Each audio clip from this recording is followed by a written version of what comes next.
Everyone talks about cash flow. How much will the property make? How much can I pocket after expenses? That's the headline that everyone chases, that immediate dopamine hit. But here's the truth. Cash flow alone will not make you wealthy.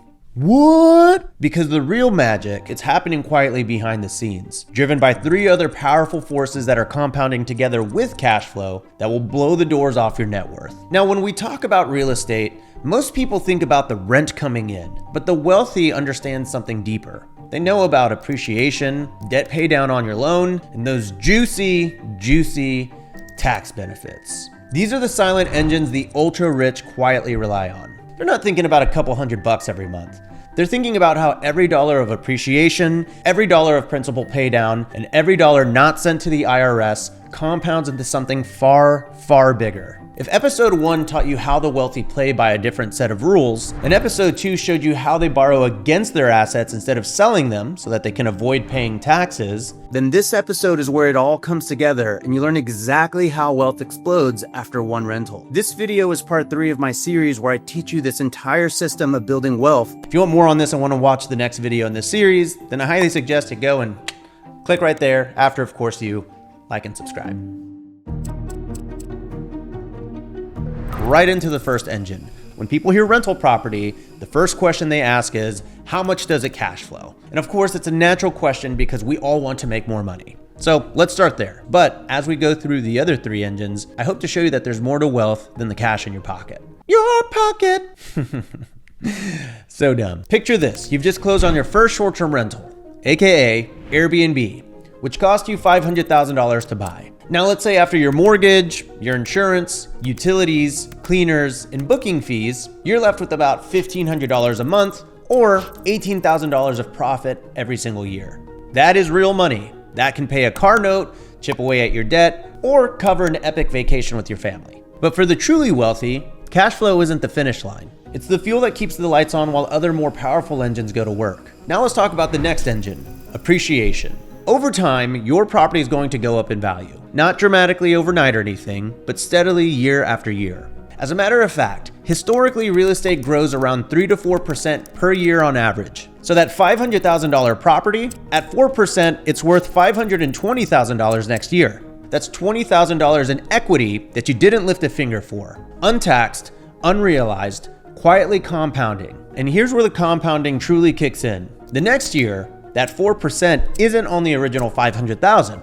It's on the $520,000. So your property value grows even more. You can think of it as a snowball rolling downhill, picking up speed and size. And this right here is the quiet confidence that the wealthy carry. They know their assets are working even when they aren't. And they rarely sell to cash out, because the moment that you sell, you trigger capital gains taxes on your profits, which can be substantial. The wealthy understand this, and instead of selling, they borrow against the growing equity later and keep the game going, deferring those taxes indefinitely. Next up, you've got loan paydown. This one's a favorite of mine because someone else is paying for it. Every month, a slice of your mortgage payment chips away at the loan principal. That slice, the principal, is your money now. It directly increases your equity. And who's really paying it? Well, if you're a long-term investor, your tenant. Or if you're a short-term rental investor like me, your guests. Every booking, every weekend stay, someone else is paying down your debt for you. In year 1 in this example, that equates to a roughly $4,000 principal reduction. Add that to your appreciation, and you're already up $23,000 to $24,000 in net worth before tax benefits even come into play. This is such a powerful wealth building mechanism because it's two-pronged.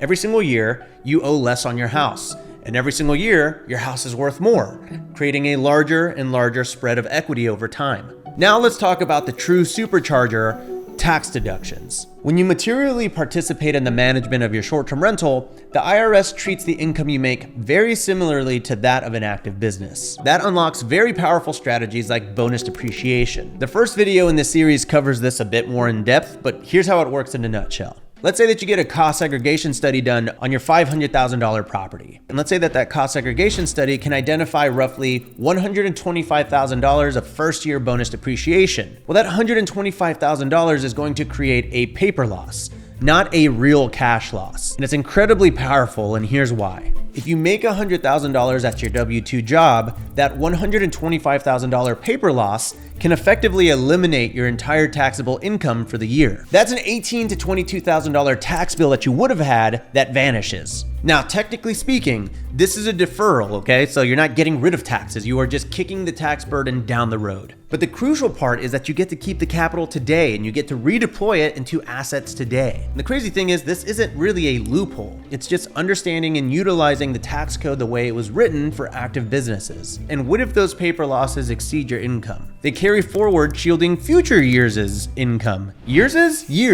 Future years' income. This is the moment that you stop funding the IRS and you start funding your own wealth machine. What I want to do now is sum up that first year to illustrate how your wealth truly starts to explode. You got your cash flow, aka your profit in year one, that equals $18,000. You've got your appreciation, meaning your house has gone up $20,000 in value. You've paid down the principal balance on your loan, $4,000. And you've received tax deductions that have offset $18,000 to $22,000, making your total year one upside $60,000 to $64,000. That's over $60,000 of wealth from one property in 1 year.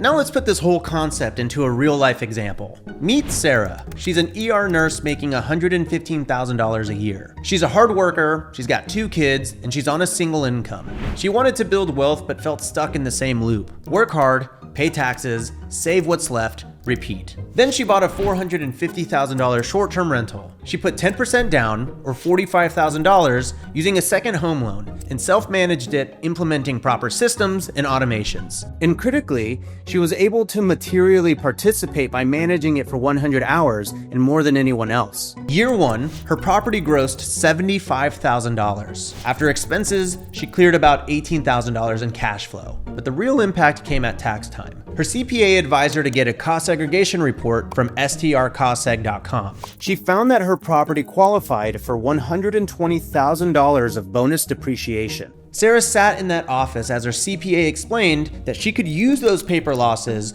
to wipe out 100% of her W-2 income for the year. Her tax bill dropped from $19,000 to $0. And on top of that, she'd still have $5,000 of paper losses that she could carry forward into the next year. And the $19,000 that she would have sent to the IRS, it stayed in her account.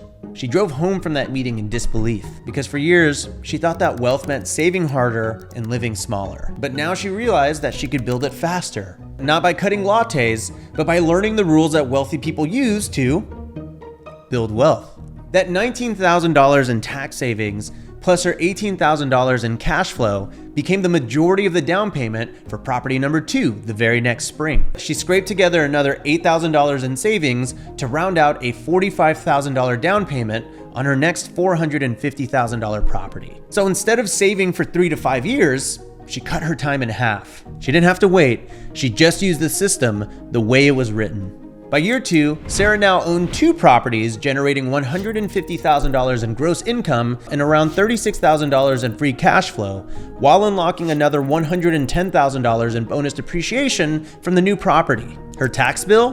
Gone again because she deferred her taxes. Her equity?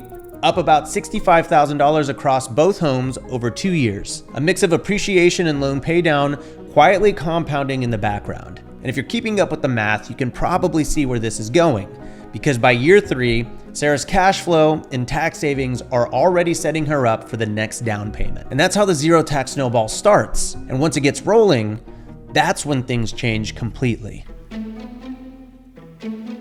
And here's what most people miss. Once you get that second property, your results don't just double, they stack. Now you've got bonus depreciation that you're able to take on both homes. And if you have any leftover paper losses, you can carry those losses into the next year. You've got 2 loans being paid down by your guest. You've got 2 assets appreciating, and the taxes that you now get to hold on to become capital. And your capital becomes equity. And your equity becomes leverage. And that leverage helps you buy the next one. This right here is how ordinary people can build extraordinary wealth in a decade or less. By the time you own 2 or 3 properties, your mindset starts to shift. You stop seeing each purchase as a deal and you start seeing them as gears, each one turning the next. Every booking, every payment, every tax deduction feeds the flywheel. And the machine no longer needs your paycheck to keep spinning because it feeds itself. And this is exactly how your wealth begins to explode after that first rental, and why your entire mindset around finances and what's possible changes. Because there's a calm that sets in when you realize that your wealth is no longer linear. Your money is compounding while you cook dinner. Your debt is shrinking while you sleep. And your assets are quietly working harder than you ever could. And this is where the borrow until you die concept becomes reality. Once you've built equity in your homes, you don't sell. You extract, you refinance, pull out capital tax-free, and pour it right back into the snowball. Let's break that down a little more thoroughly. Let's imagine Sarah's $450,000 property went up to $675,000 over the course of a few years. She can now tap into some of that $225,000 in equity tax-free through a refinance or a home equity line of credit, aka a HELOC. That cash isn't income. It's borrowed capital. And that's a crucial distinction because debt isn't taxed. She can then use that capital to fund even more real estate, growing her portfolio without selling her existing assets or triggering a tax event. That right there is the move that separates the middle class from the millionaires. The wealthy don't spend their money, they redeploy it. Let's zoom out a few years, 5, maybe 10 down the line, continuing Sarah's story. Imagine Sarah with her first property and the one that she bought in year 2. By year 5, she might own 3 properties worth a combined $1.5 million. Her total equity, around $350,000 after 5 years. That's a combination of appreciation, loan paydown, and reinvesting her tax savings and cash flow into the down payments. She didn't have to save that much money from her own salary because the properties paid for themselves. Her taxes? Significantly reduced over the course of 5 years thanks to the bonus depreciation of those 3 properties and being able to carry her losses forward. And that, my friends, is the power of the snowball. It never melts and goes away, it only compounds and gets bigger. And once you see how she did it, you realize that the same pattern can apply to anyone. Your properties are appreciating, your loans are shrinking, and every year you strategically pull a little equity, you buy one more, and you add another engine to the machine. Most people spend 40 years chasing retirement. They save, they pay taxes, and they hope that the math works out. But you don't have to wait that long. You can accelerate the curve. One property, 1 year of focused effort, one tax strategy executed properly. That's the ignition. And that's how you compress decades into years. Because the truth is that the zero tax snowball isn't about saving money. It's about building freedom faster. You don't need to wait for the economy or your boss or an inheritance. You just need to start your snowball today. You have the information. Now go build your freedom. If you want more on this and want to watch the next video in this series, then I highly suggest you go and click right there after, of course, you like and subscribe. All right, see you soon.